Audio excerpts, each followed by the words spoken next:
We still don't have an intro, so I stole one off of the web.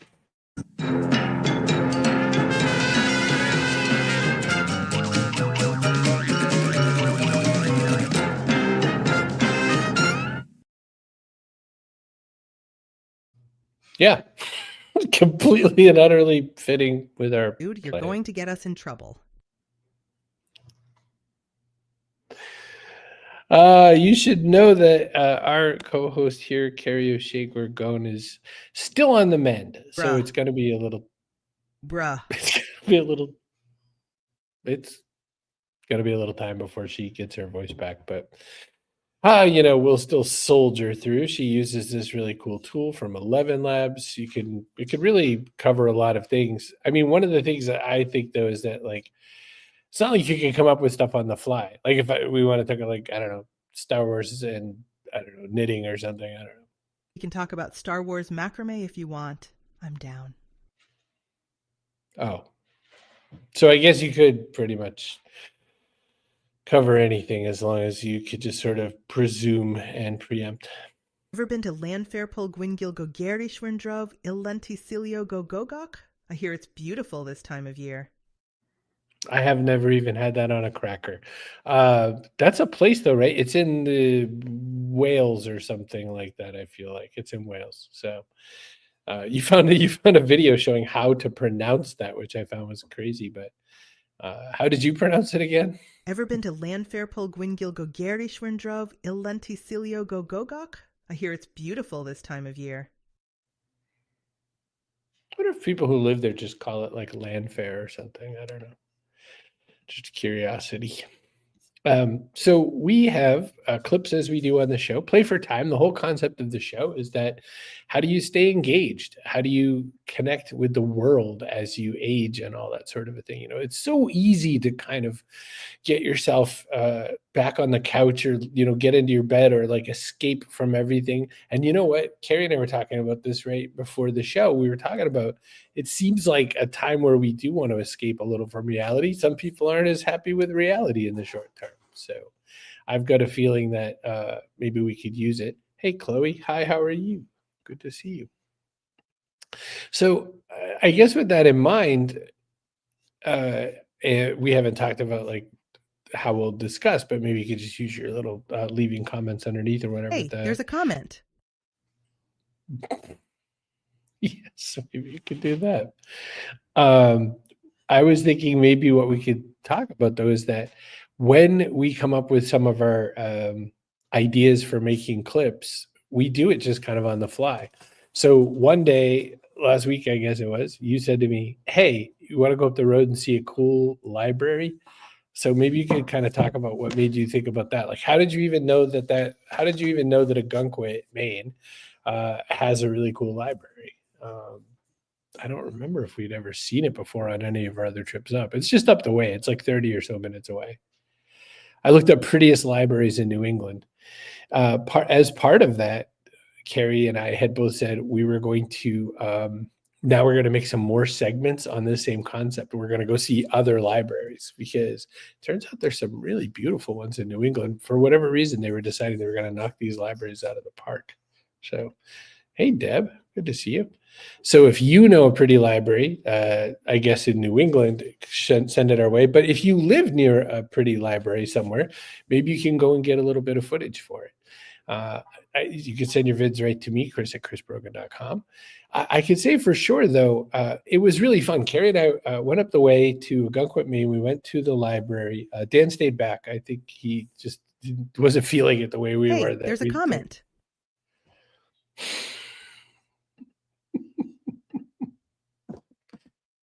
Yeah, Chloe Friday's looking good. Long week here. COVID found us last week. Oh, Joanne, I'm sorry to hear it. Ugh.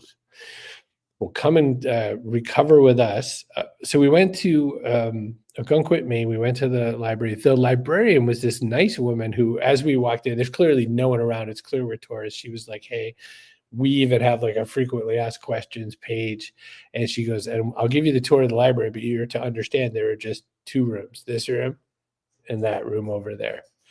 I'm giving Kerry a moment. Two beautiful rooms is very true. and we had a great opportunity to go take a look around them. It's a beautiful building. It has this really old-timey grandfather clock that kind of ties it all together. But I figure we could just take a look at it, and we'll walk you through it, and you can see, and we'll talk after.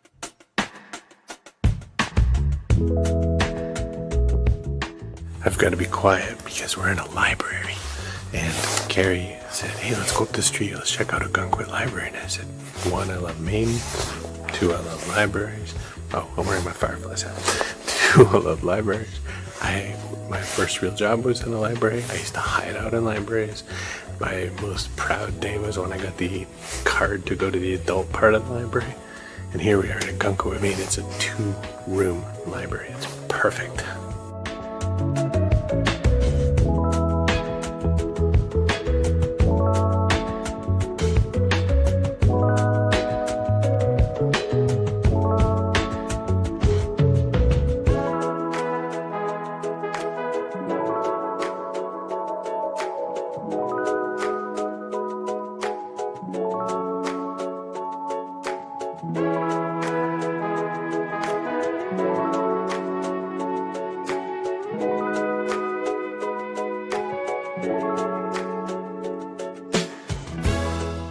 I was raised in libraries. I worked in a library, one of my first jobs.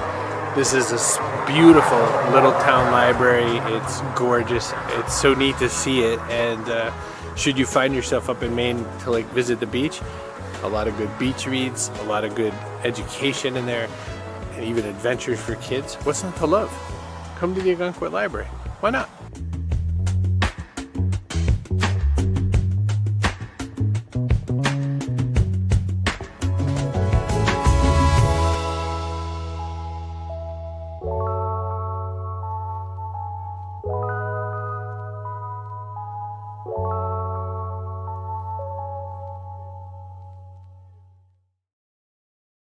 (1897). So we're after the Civil War. The country is trying to get itself back together again, and they say in Ogunquit, Maine, you know what would be cool? A library. 1897. Kerry threw a bag of money in the library donation thingy on the way out the door because she was that way. Let's see. I was interested because they have more than books. They lend out backpacks to area kids so they can go adventuring. And they recommend the adventures, I assume, as well. And they have seeds. You could take a packet of seeds, leave a packet. That's really cool. Oh, I took a photo, but it's not in the video. They had reading glasses just sitting there. So if you left your readers at home, you could also read there, which I thought was just super cool. Let's see, we have 2 more comments. So Joanne says, wow, it reminds me of my local small town library, 1 room only. Great idea for a video of my own. Yes, it would be, Joanne. And you can sneak in there, and because you have to be quiet, you don't even have to worry about anything. It's so snug. It looks like a perfect spot to come out in the cold and hide with a good book. And Chloe says, yes, it would be good to see. It was a lot of fun. The people were nice. They knew that you were coming. There was... They had just gotten their heat repaired because old buildings like that are always broken down. There's always something not quite working. And so they were very pleased that the heat was working. And they were kind of explaining what their world was like. And I asked them the question, hey, how do you prioritize? Because it's very small. Like, how do you choose? And it was an interesting mix of like very modern topics like political type topics and that sort of a thing from both sides of the spectrum of politics in the US. They had an LGBTQ section, which again, for such a small library in such a small town, it's important. But Ogunquit, Maine is also kind of the northern version of Provincetown in Cape Cod, where is also a very heavy LGBTQ presence. So kind of have to serve your audience. There were tons of thrillers and mysteries to read, all that kind of a thing. But I felt like there was so much good opportunity. Kerry says libraries are my favorite spots to visit. I am a nerd. Yeah, I mean, I grew up in libraries as well. We definitely bothered those poor people as long as they would have us there and took all kinds of photos and videos. It was such a small space. Like if 1 more person came in, it would have been like way too many people in that place with the 2 of us and the 3 people that were there. So kind of made it work. That was fun. So then as we were coming back from that, this, by the way, Ogunquit, Maine is right near York, Maine, where we did the sort of famous Christmas episode. And so York, Maine, you have to go through York to get to the highway to get back home.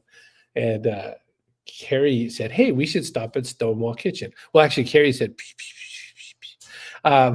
we should stop at Stonewall Kitchen. And so there's a cafe there you can go and you can get a nice little lunch. And then there's a big store. You have to understand, this thing was founded in the 90s. It was like a bunch of people vending jam at a farmer's market. Yes. And it's grown. So we put together a little video of our experience at Stonewall Kitchen. Lemon shortbread.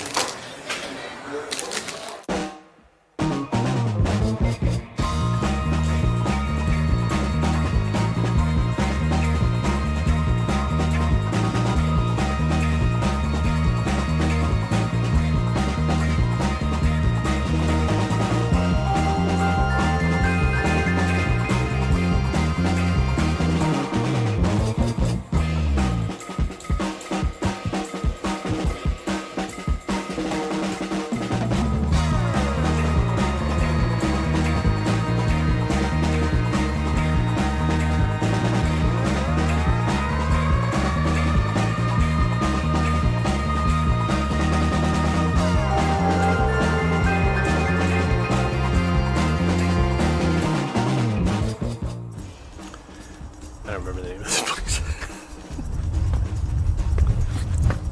Stonewall Kitchen, York, Maine. Stonewall Kitchen. I remember this brand from like a very long time ago. It started in 1991. They had gone to some kind of farmer's market. They had just a couple of dozen items on the table, and now they're like acquiring brands. They're building this big giant empire. It's really interesting to see how it's grown. They have a cafe. They have this huge retail store. Of course, a lot of shipping, a lot of online sales. Pretty neat to take a look at it. There's a lot here to see.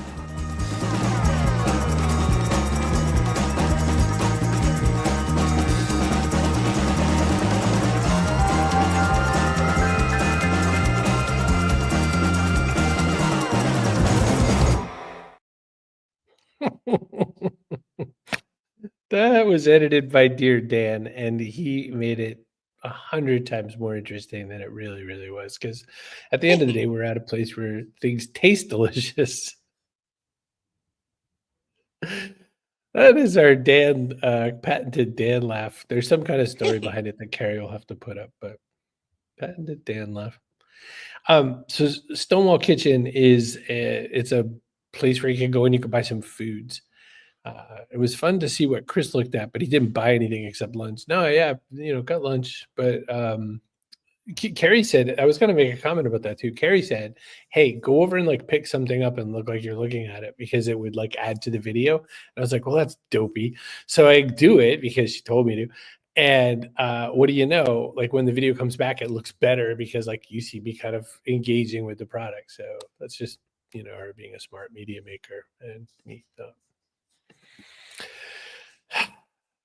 Why question it? I just learn all the time. Don't question it. That's what I've come to learn. So it was fun. Stonewall Kitchen was nice. I couldn't for the life of me remember the name.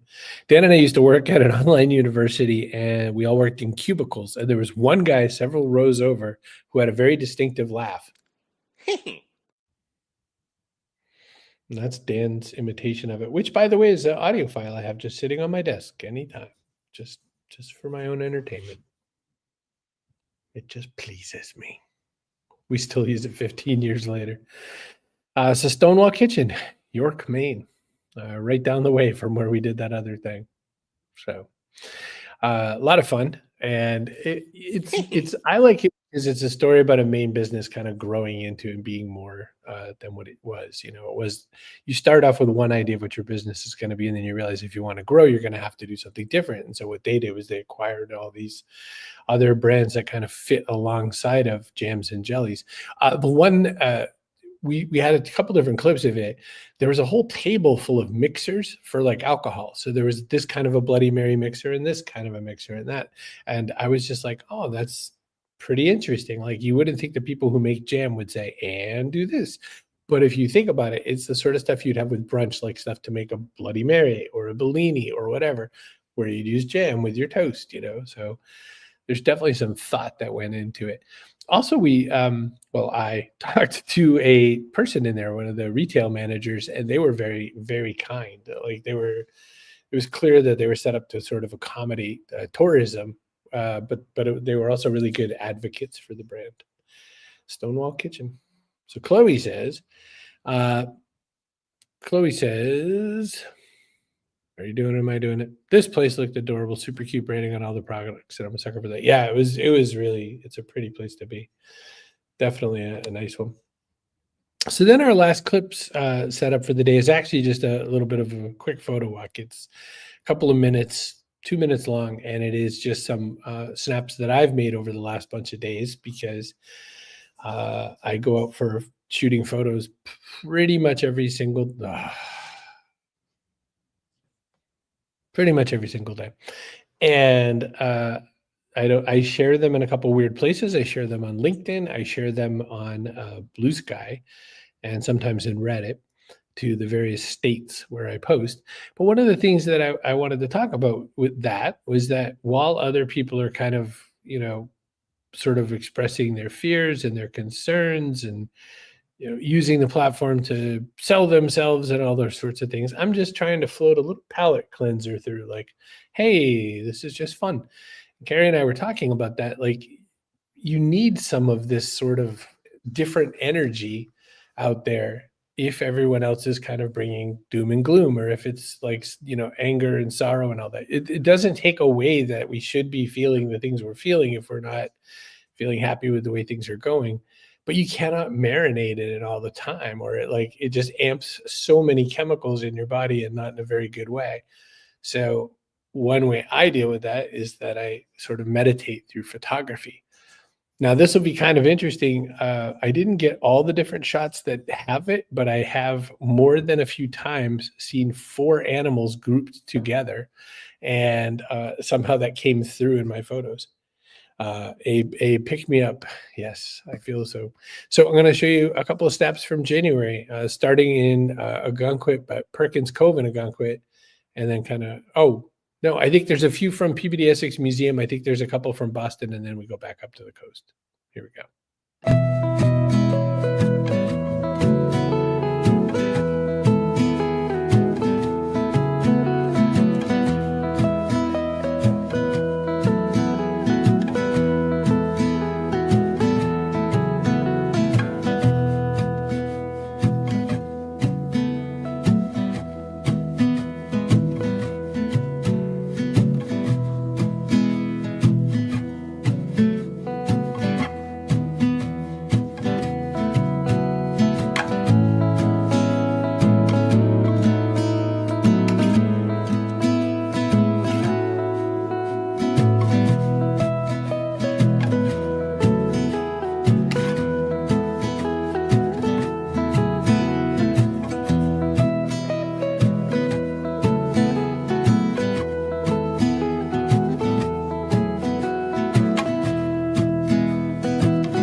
And I didn't put it in there, but there was another 4 birds kind of a scenario. Did it feel kind of like Nightcrawler taking photos of the burned out building? Yeah, it's that movie with Jake Gyllenhaal.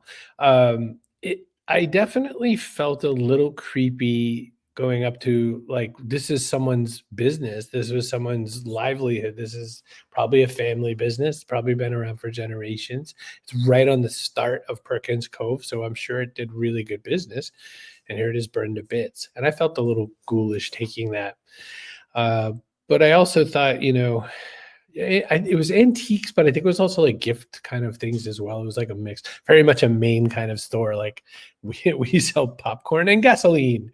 So it definitely had that sort of feeling about it. Like your YouTube channel. Yes, that's all right. I'm coming over there. Joanne, who's nicer than you, said, so what did you pay the birds and deer to fit in your 4 theme? That's a good question because so there's birds I didn't include that were outside this tree. They were just there. I was going and shooting these mallards, which were down on the river, the Merrimack River. And as I'm shooting the mallards, they got a little fussy, not with me, but they suddenly started making noise. And I looked and there were these beautiful 4 swans. And the swans came by and I was like, oh, beg your pardon, swans. And so that was kind of impressive. And then yesterday I was out to Maudsley Woods State Park in Newburyport, and I came back for sunset and the kind of golden hour before sunset. And I looked across the way and I saw this deer kind of munching underneath this tree. And I thought, well, there's usually more than one deer. So I wait and there's 2. And then they kind of go off across the lawn. Yesterday was 17 and the wind chill made it feel like 7 in Fahrenheit, by the way. So that's, negative 20 or something over in Celsiusville. And I waited and then I finally got all 4 deer in the shot. So that was kind of fun, just sort of waiting them out. And I didn't have an especially good zoom, so I zoomed by cropping. So the picture I end up showing is like a very small fragment of the whole photo, but good enough for government work. We do got it person done. of the day again?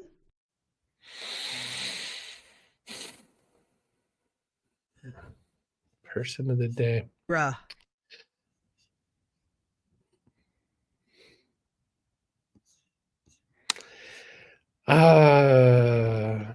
Patience pays off.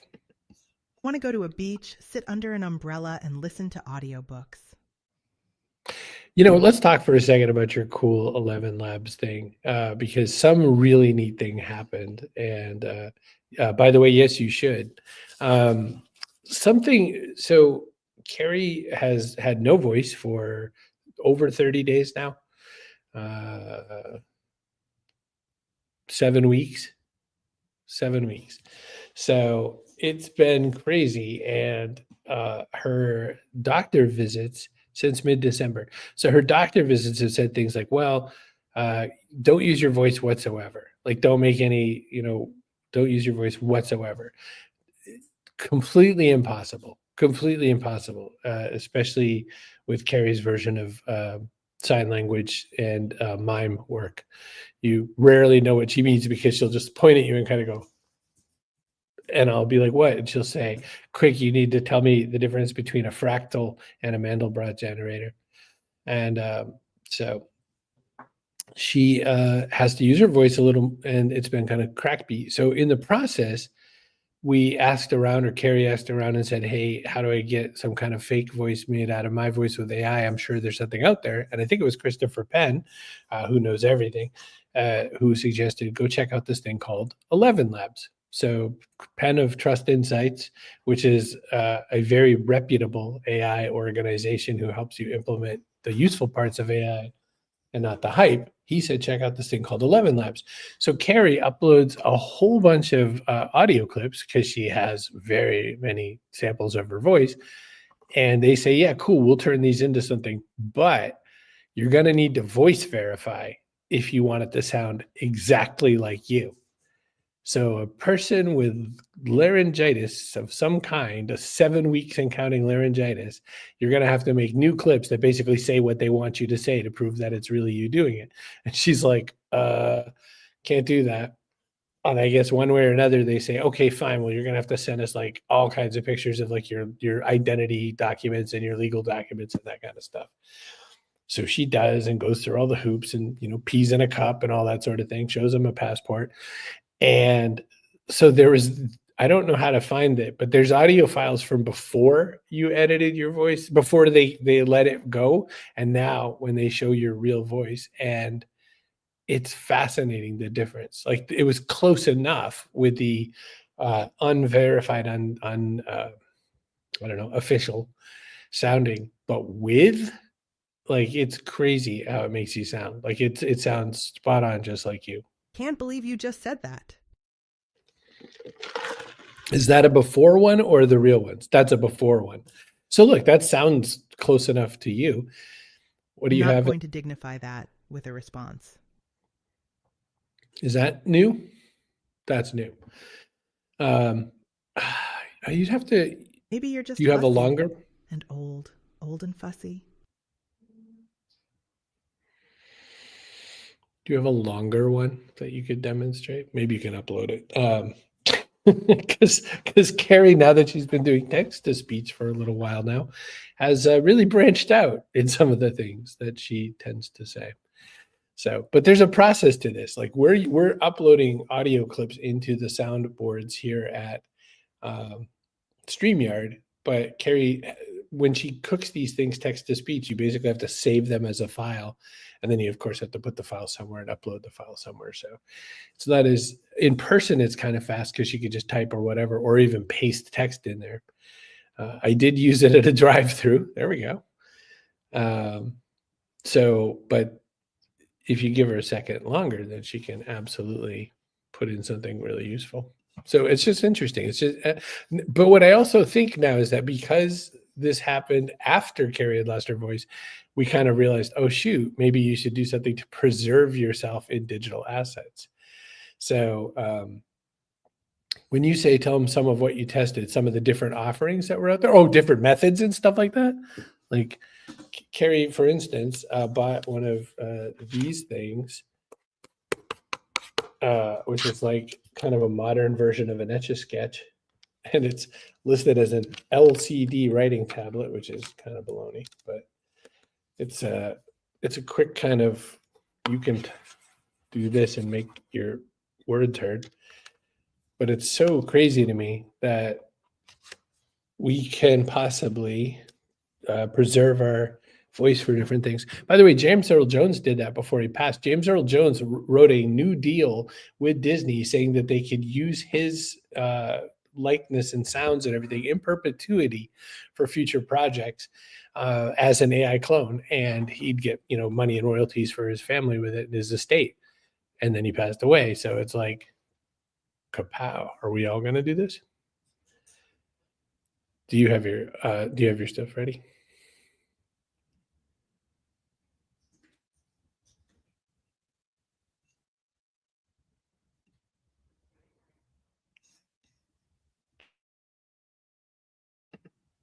How does Sounds a awesome. bastard, orphan, son of a whore and a Scotsman, dropped in the middle of a forgotten spot in the Caribbean by Providence, impoverished in squalor, grow up to be a hero and a scholar?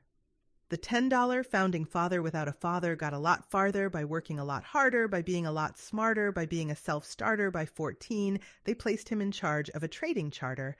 And every day while slaves were being slaughtered and carted away across the waves, he struggled and kept his guard up. Inside, he was longing for something to be a part of. The brother was ready to beg, steal, borrow, or barter.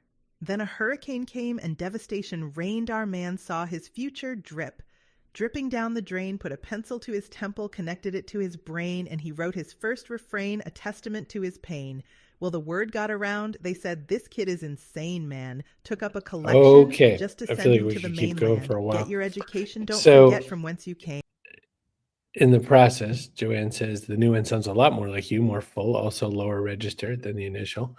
Deb says, I would have loved to have preserved my brother's voice before he passed, but there was no AI back then. Now, you could probably give the samples to 11 Labs and get the not so bad one. You just couldn't do the full one or something, I would imagine.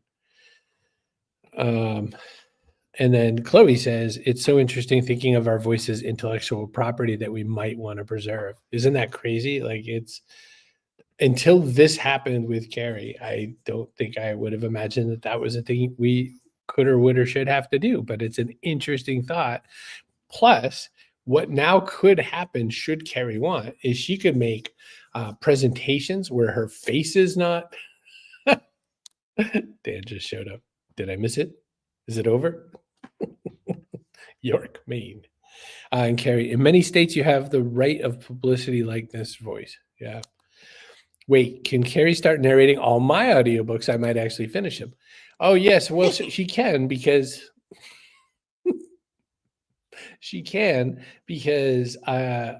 for entertainment purposes, she will send me over my own quotes said in her voice.